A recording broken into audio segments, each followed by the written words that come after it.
Hey everyone, my name is Brittany and we're so excited you are joining us today.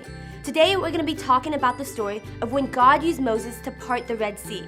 And what an incredible story. You will see today just how much the Israelites had to trust that God would save them. The Egyptians were pursuing them and there was a sea in front of them. It all seemed hopeless, but God totally came through for them. And the same God that came through for the Israelites is the one that we can trust to come through for us. So today we're saying every day I can trust Jesus.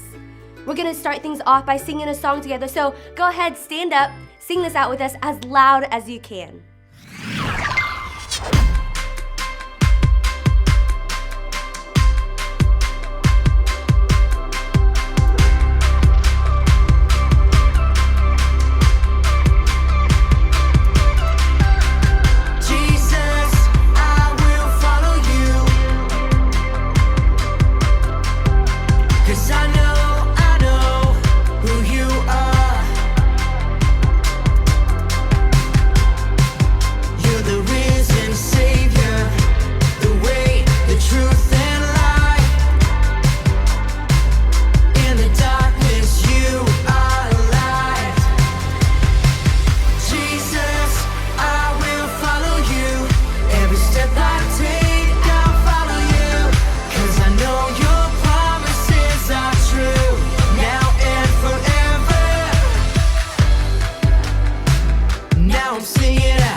True now and forever.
You guys sounded so great. Thank you for singing with us. And now we're going to take some time to watch a Bible story together. Like I said before, we're going to be looking at the story of how God used Moses to part the Red Sea. So, let's check it out.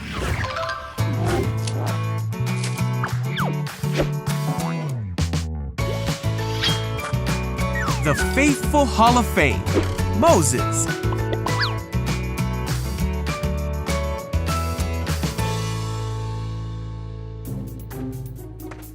This is Moses, who was an Israelite born in Egypt in a time when Israelite boys were not supposed to live. Wait, huh? Moses, however, grew up in the palace of the Pharaoh, the very man who was enslaving the Israelite people. When Moses grew up, he made a big mistake. Uh-oh. So Moses ran away from Egypt Wow! to the land of Midian. Ah. After many years, an angel of the Lord appeared to Moses and told him to go back to Egypt to free the Israelites. After much protesting, God granted Moses his brother Aaron to speak on his behalf. Whew. So Moses went to Egypt. Here, move there. And on his way there, he met Aaron, who was ready to do whatever God wanted him to do. The Israelites were slaves to the Egyptians, but God had a special plan for Moses. Hey, everyone, up. Huh?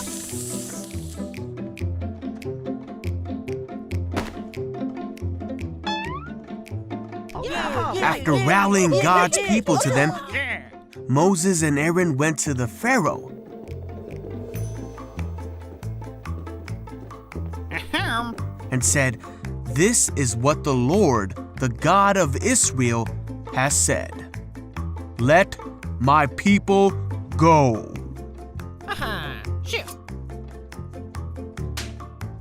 And Pharaoh made the Israelites work harder because of this. Hey, where are you?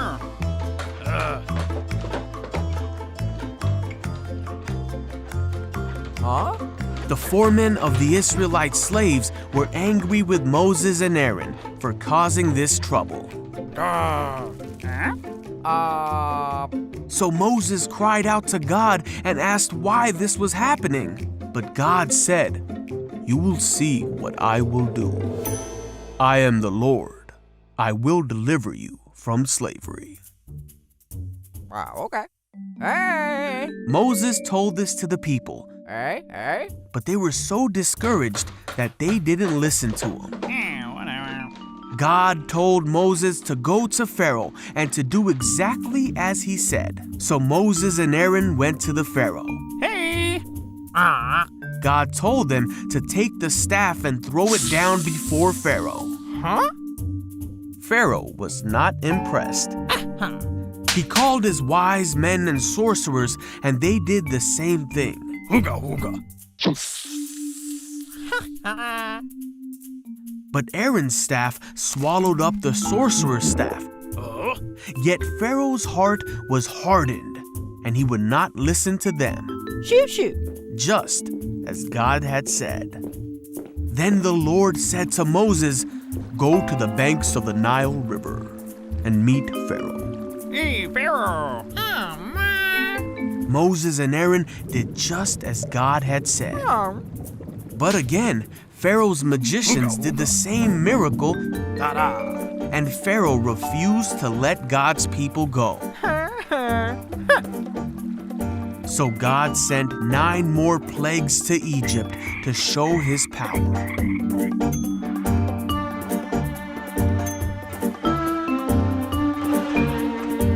Even with all the suffering, Pharaoh's heart stayed hard, and he would not let the people go.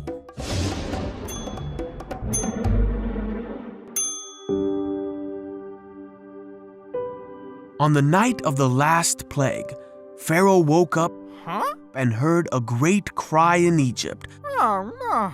for there was not a house in Egypt where someone was not dead. Pharaoh summoned Moses and Aaron and told him to be gone with the Israelites. So the Israelites left Egypt immediately and made their way to the promised land, taking with them many riches from Egypt. And they took Joseph's bones as they had promised him many years before. But after they had gone, Pharaoh changed his mind and readied his army to take back the Israelites. When the Israelites saw Pharaoh and his armies come, they were terrified. But God made a way for them. Through all of this, the Israelites saw the great power of their God, the one true God, and they put their trust in Moses, his servant. Wow, what an incredible story. Isn't God so cool? It all looked hopeless for the Israelites, but God was able to make a way to deliver them from the Egyptians. And the same God that delivered the Israelites from their hopeless situation wants to deliver you from your hopeless situation. So now we're going to hear more about how this Bible story points to Jesus from our good friend, Pastor Andrew. Hey everyone, Pastor Andrew here. We're wrapping up the story of how God rescued his people from the land of Egypt, how he split open the Red Sea and led his people safely across, saving them. This story points to Jesus, about how God and Jesus came to rescue us. You see, the children of Israel were in bondage. Yeah, kind of like this.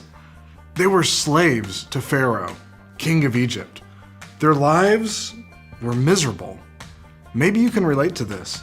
Maybe you felt like you've been tied up in bondage to fear of being afraid, to feeling nervous or anxious. Maybe you felt tied up by sickness or loneliness or feeling like you're no good. That's bondage. On the bank of the Red Sea, God's people were trapped also. They saw that there was nothing they could do, and they were right. So what does Moses say? He tells the people, "Don't be afraid.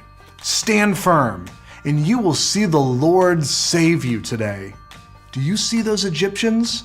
You will never see them again. The Lord will fight for you. Just be still." Then Moses raises his staff. God parts the waters, and the people cross over in dry land into safety. The Egyptian army chases after, but then God closes up the waters of the sea, defeating Pharaoh and his army. God delivered his people from their bondage. Israel was freed by Pharaoh, king of Egypt, being thrown into the sea and destroyed.